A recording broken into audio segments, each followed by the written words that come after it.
O Museu Municipal Aristides Carlos Rodrigues de Candelária tem uma ligação especial com a paleontologia. E Carlos Nunes Rodrigues tem uma ligação mais especial ainda. Seu pai, que dá nome ao museu, foi um dos idealizadores do projeto. Embora não tenha visto seu sonho se concretizar, Aristides Carlos Rodrigues teria orgulho da dimensão que seu ideal alcançou. Hoje, o museu é referência na área paleontológica, além de guardar a história de Candelária. Na década de 90, existia um grupo que formava o que chamamos de Grupo Cultural Terra Nossa. Ali fazia parte, então, meu pai. Uma das preocupações era o conhecimento da história, do patrimônio, e o outro a proteção desse patrimônio. Então, nessa década de 90 foi criado o museu por lei, pela pretensão da criação, porém ele não se ultimou, não se efetivou. Já dentro então desse milênio, já meu pai então falecido, nós criamos uma outra atividade aí dentro da municipalidade de proteção de patrimônio. E quando da ideia de criar o museu, descobrimos que o museu havia sido criado para esse grupo. E efetivou-se, então, o Museu Municipal, que recebeu o nome, então, já dele falecido, Aristides Carlos Rodrigues. Desde essa década, eu ocupo, então, a condição de curador, ou seja, do responsável por esse patrimônio. E buscamos, primeiramente, conhecer o potencial de Candelária lá fora, cujo espectro é bastante grande dentro da área da paleontologia, que é uma expressão da natureza, é uma rocha que aflora da cidade de Venâncio Aires até a cidade de Mata, e que tem em Candelária um bloco cuja singularidade é apresentar o maior número de períodos ou de andares. O meu conhecimento de paleontologia iniciou nos anos 60 da década do século passado, né?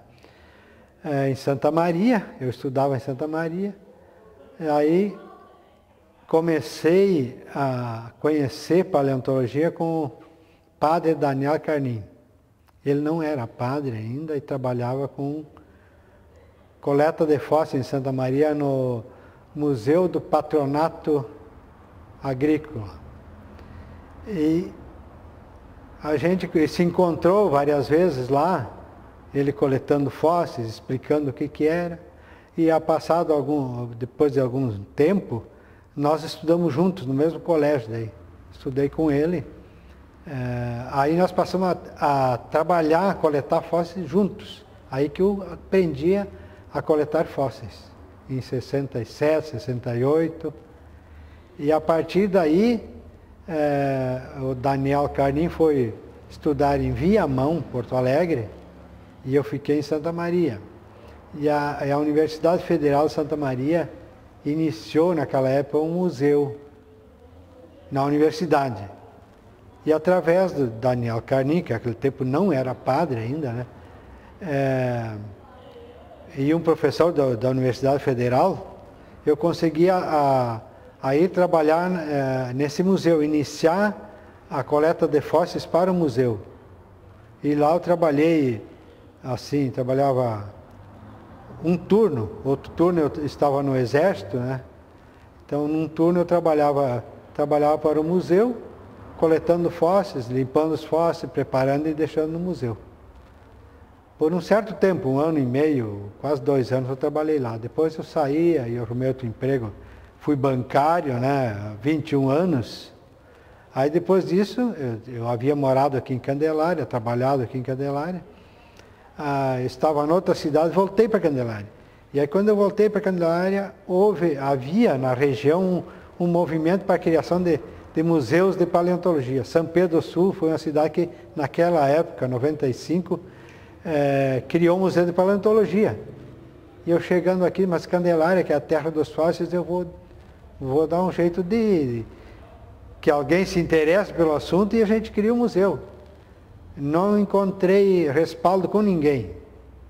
Ia na Secretaria da Educação, não conseguia, Cultura, não conseguia, nos colégios, né? Colégios particulares, aqui naquele tempo era Concórdia, não era da ULBRA ainda, era Colégio Concórdia, depois o Colégio Medianeira, ninguém tinha interesse. Então, passado algum tempo, eu consegui me introduzir dentro de um grupo que se chamava Provistar, uma ONG, que se chamava Provistar, não sei se existe hoje ainda. E esse grupo estava interessado em criar um movimento de coleta de fósseis, o trabalho com fósseis e paleontologia em Candelária, através da Fundação Zoobotânica do Estado, que acabou a Fundação Zoobotânica adquirindo uma área na região do Pinheiro, aí, que ainda está lá hoje um parque, seria o Parque Paleontológico, que foi adquirido, mas está lá abandonado, né? Então, ali não deu certo também, acabou o grupo meio se dissolvendo, né? Aí eu fiquei de novo na mão, com o meu projeto, com a minha ideia, né? Até que o Carlos foi secretário da Secretaria de Cultura e Turismo, e ele, uma certa feita lá, ele colocou uma exposiçãozinha de fósseis ali na secretaria, e eu fui visitar, né? Fiquei sabendo que tinha aquela exposição, fui lá fazer uma visitinha, conhecer. Cheguei na secretaria, na exposição dos fósseis, lá perguntei para o Carlos, tu entende alguma coisa disso aqui? Perguntei bem assim para ele, tu entende alguma coisa disso aqui? Aí começamos a conversar, né? E aí que surgiu o nosso entendimento, nosso contato e o nosso interesse pela paleontologia comum, né? Aí nós começamos, passou um certo tempo, ele me convidou, começou a criar um grupo de apoiadores do museu, de voluntários, e aí me convidou e aí nós começamos, em vez do grupo se desenvolver e crescer, o grupo meio se dissolveu e nós dois continuamos. E aí começamos a ir a campo, coletar, trazer fósseis para o museu e está onde está hoje. Surgiu o interesse através de uma amiga minha que participava. Ela era minha colega na escola e professora de biologia. E eu sempre gostei dessa área de biologia. Eu era professora de séries iniciais. Me convidou um dia para uma saída de campo. Eu fui junto. Minha função no dia era carregadora de lupa. Né? Daí, a partir dali, começou o interesse, sabe? E conheci paleontólogos como o Juan, o Schultz, a Marina. E eu comecei a gostar cada vez mais. Daí eu fui fazer faculdade de biologia. Agora eu estou no último semestre e quero fazer um mestrado na área de paleontologia. O grupo aumentou, né, está aumentando, e a gente está sempre buscando recursos, principalmente, porque nós não temos nenhum, nós somos abnegados, nem é voluntários, principalmente o Carlos e o seu Belarmino, que entra até com a questão financeira, que a gente não tem nenhuma ajuda, nem de custo, nem de nada. E o museu cresceu cresceu bastante através dos eventos que a gente participou, daí nesses eventos a gente ganhou os móveis, ganhou coisa para aumentar. Porque assim, nós temos muito material e não temos onde expor, nem espaço, e nem o local é pequeno, e nem móvel para expor material. Temos lutado com recursos, com espaço, montamos um grupo de voluntários. Agora, nosso último trabalho foi um seminário de paleontologia.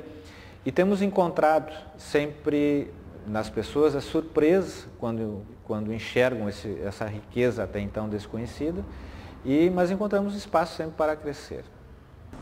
Um museu que trata de não deixar que o passado se apague e desempenha o papel de guardião da memória não pode cair no esquecimento e deixar que sua própria história se perca. No que depender dos voluntários, como Carlos, Belarmino e Janete, e de nós, alunos da disciplina de Metodologia da Pesquisa em Comunicação da Unisc, isso não acontecerá.